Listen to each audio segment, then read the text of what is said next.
How's it going, YouTube? Adrian back with you for another video. So I want to quickly show you my latest purchase, and well, there it is. It's the Metabo HPT 36 volt rear handle framing saw. So basically I bought the same saw probably about 2 months ago now, and yeah, I liked it so nice I had to buy it twice because you know what happened was I kept finding myself basically walking across the house past the DeWalt saw to cut with this saw.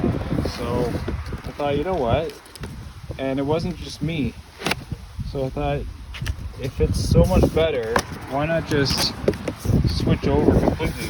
So I had a bit of extra time at the end of today, so I went ahead to Fast Tech in St. Catharines and purchased this saw. So now, before I just bought the bare tool, and it actually came with the starter pack, which basically consists of this here and same battery as this.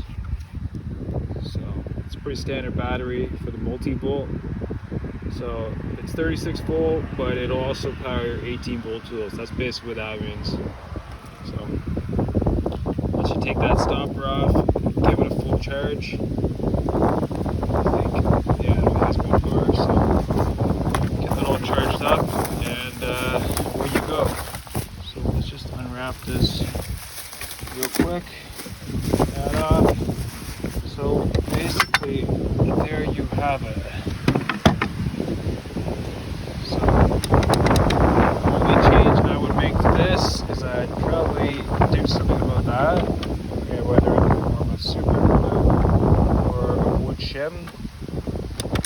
But for me, that would have to change, because that really kind of takes away from that kind of independent feel that you would get with typical like Mag 77 and saws of that nature. They're kind of, we're being realistic, they're kind of going extinct. We're seeing less and less of these saws. And remember, even 10 years ago, we even see like the Mag 77 steel shoe guard or plate saw, and those have kind of seen their day. But yeah, here it is. And guys, trust me, I've tried them. Haven't tried them all, but I've tried a lot of them. And so I've actually owned the Makita 36 volt. I've owned the DeWalt, and I've owned this one also. And let me just say that this by far blows those other two out of the water. I've tried the Milwaukee. It's a longer saw. It goes out about 2 feet, and with that extra length comes the extra weight. It's not I wouldn't say it's too user friendly, and it really has that jerking motion. This saw, honestly guys, is awesome. Now, the one part that I will say on this saw they could probably improve on is this hook design. Now, this larger section is designed for let's say like 2.5-inch wood-eyed eye joists, and then the lower section's the 1.5-inch section. So they could probably do something about this, because I don't have a whole lot of faith in the grab. Say if I'm working on a roof and I put this on a rafter, I'm not 100% confident it's going to stick. Whereas on the DeWalt, I know that I can put that even on a stud, an open inside wall stud, and I know that that saw is not going nowhere. And but you know what, all in all, I'll take this saw any day over those other saws I just mentioned. And I do want to say, I've said a whole lot of good things about this saw. Now I want to quickly bring up something that Metabo could possibly revised in the future, and that's basically right here, the dust port. Now, for those of you who have owned at least the DeWalt or this one here, you know the feeling of going home with a left boot full of man glitter at the end of the day. And I think that could be improved on. Now, for those of you that have watched the video so far, I'll go at the 5:30 mark, I'm gonna give you the solution to this everyday problem.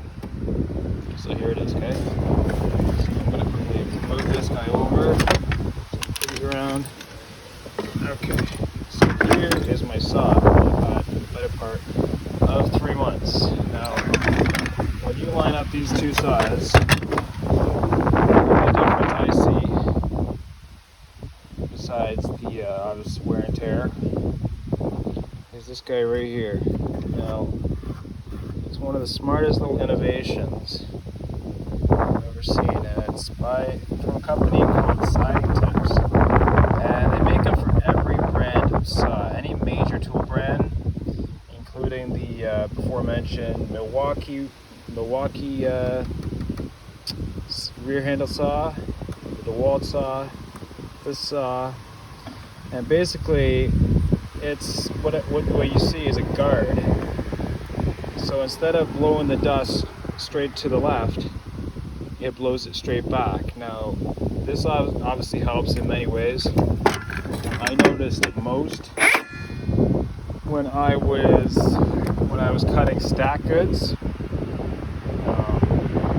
The first day I used this was on the first floor with this setup. It's basically just one screw, and it just goes in that hole right there. So basically, it's just a piece of rubber. I guess it's been 3D printed, and it basically, there's a little hook here, and it wedges up inside there, so it catches the frame. So for a piece of rubber, it's pliable, but it's also sturdy, and it just catches that one screw there. They believe it's like a 2.5 millimeter screw or Allen key, and it just fits in right there. For the DeWalt one, I believe I have 2 screws, one here and one here, that it catches, and basically it saves a whole lot of time and frustration, and above that, it gives you a clear line of sight. So when you're cutting stack goods, or cutting any good for that matter, you can see the line and will never have sawdust in the way. I've even worked in rainy weather and it hasn't been a problem. Obviously, you want to be aware of sawdust getting caught up in the guard and potential to make the spring guard jam, but thankfully that hasn't happened yet. But yeah, guys, go ahead, check them out. They've got a whole lot of other products on their site, but they're kind of innovative products that are geared to the contractor or framer and the problems that we come across every day. So give them a view, check them out, and yeah, support them. I think this was about $18-19, and it's literally worth its weight in gold. So yeah, I'm also going to be buying another one for this setup, and I'm going to get this out there tomorrow morning. Get these batteries charged up, and away we go. Alright guys, what else to say? Quick history lesson here. So, Metabo, how did Metabo come to be? So, it's been about, I want to say 3 years now since we stopped seeing Hitachi's name on their brands, and yeah, they've obviously replaced Metabo. This was, of course, due to a pending lawsuit with Senko, and it was all had to do with their Fusion brand, Senko's Fusion brand nitrogen spring nailers. So basically, long story short, Senko came out with this new technology, and they basically used it in their finish nailers, and Hitachi kind of hijacked it, used their patents on their tools. Senko got upset, and a lawsuit ensued. Long story short, Hitachi changed their name, which we now know today as Metabo. So there you have it. There's your 30-second history lesson. But enough talk. I am gonna charge these batteries and call it a day. Anyways, guys, take care. Have a good one. Bye for now.